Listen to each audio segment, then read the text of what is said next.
Old Trafford has a history that breathes, but for 90 minutes it is just grass and lines. Our job is to silence the history and write our own. Mikel Arteta has them marked in a pre-season briefing. The sentiment captures the steely pragmatism now expected of his Arsenal side. He followed this by stating, "To be champions, you cannot be tourists at these grounds. You must be protagonists. We don't go there to survive, we go there to impose our football." These words set the stage for a season opener with all the eyes on it. What it is a declaration of intent. For an Arsenal team armed with new signings and burdened by lofty expectations, the trip to Manchester United is the first crucible in which their championship mettle will be tested. The new season begins, so let's find out how the Gunners can come out trumps in this one. Arteta's approach to such monumental clashes is a form of cerebral simulation, a well-thought pre-game wargaming where every opposition tendency is mapped. The game plan for Manchester United will be one of proactive exploitation and less about reactive adaptation, focusing on our strengths and their inherent structural weaknesses. A key temporal element of this strategy will be navigating the initial 20-30 minute spell. Historically, United, buoyed by the Old Trafford roar, start with fervent intensity. Arsenal's primary objective here will be vigilance, to avoid conceding and weather this emotional onslaught. The analysis suggests that United can be a team of lower sustained intensity, meaning if Arsenal can survive the initial tempest, their superior structure and fitness should allow them to dominate as the game progresses. The primary vulnerability to be targeted is United's transitional phase. Under their current system, there is often a proclivity for structural disarray when possession is lost in advanced areas. The space vacated by adventurous fullbacks in the occasional chasm that appears between their midfield and defensive lines present fertile ground for Arsenal's swift attackers. The game plan will likely involve calculated baits, inviting a press onto certain areas of the pitch, only to bypass it with rapid vertical passing sequences. The pace of Bukayo Saka and Martinelli or Madueke, combined with the powerful channel running of a striker like Gyökeres, is perfectly engineered to punish these transitional lacunae, especially in the initial part of the game. The objective will be to turn United's offensive ambition into their defensive Achilles heel. Their objective will be to stay in the game for as long as possible, and for us, it's completely the opposite. Blitz them in the beginning and finish the job. Furthermore, United's build-up play, while possessing quality in individuals like Kobbie Mainoo, can be brittle under a synchronized, high-intensity press.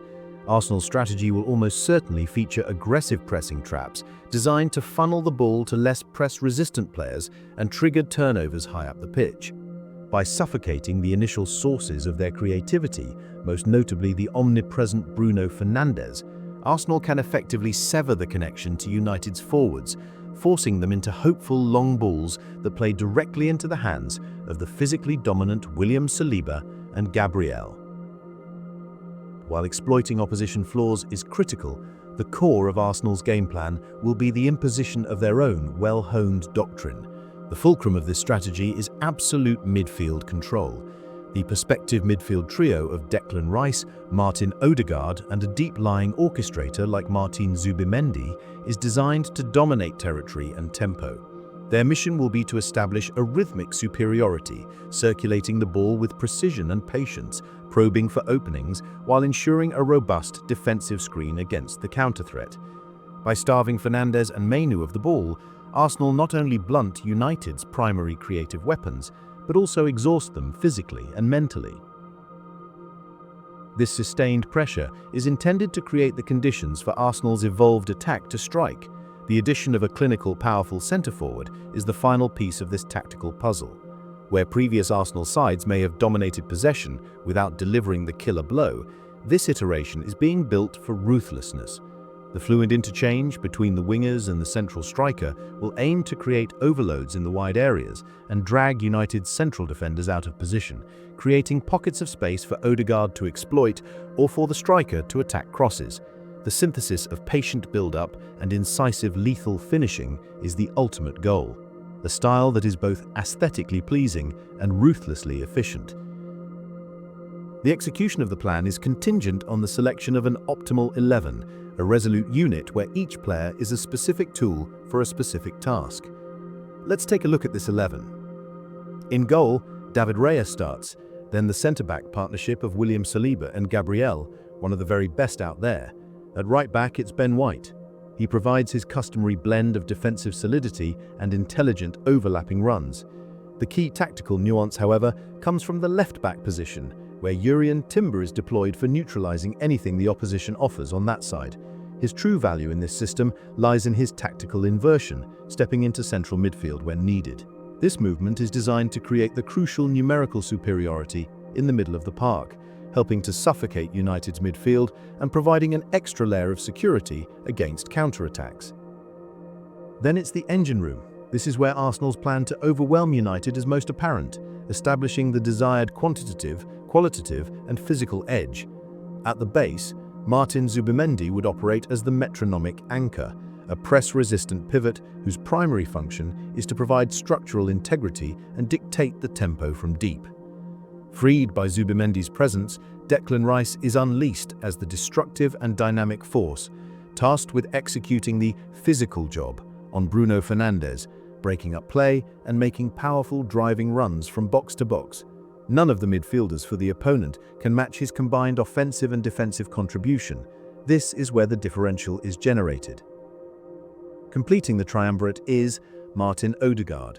As the creative nexus, he will operate in the half spaces, liberated by the secure foundation behind him to find pockets of space, link the midfield to the attack, deliver the decisive final ball. Forget the past season and bring his most clinical self back. Then we move to the attackers. On the right, Bukayo Saka remains the indispensable threat, his one-on-one prowess a constant menace. The central role is entrusted to Victor Gyökeres, the physical spearhead whose power and clinical finishing and relentless physical challenge for United's central defenders will be a nightmare. Even if he scores or not, the Kai Havertz substitution will cause a lot of problems for them, but of a very different kind. On the left, the selection of Noni Madueke signifies a clear intention to be direct. He also brings in a sense of unfamiliarity. He will relish this battle if we get the ball to him on the turn when we break. That's the starting 11, and more than individuals, the Arsenal's a machine run by players like a cohesive unit.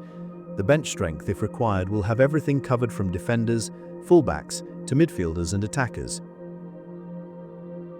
On paper, Arsenal's game plan for Old Trafford appears a sophisticated and compelling blueprint for victory.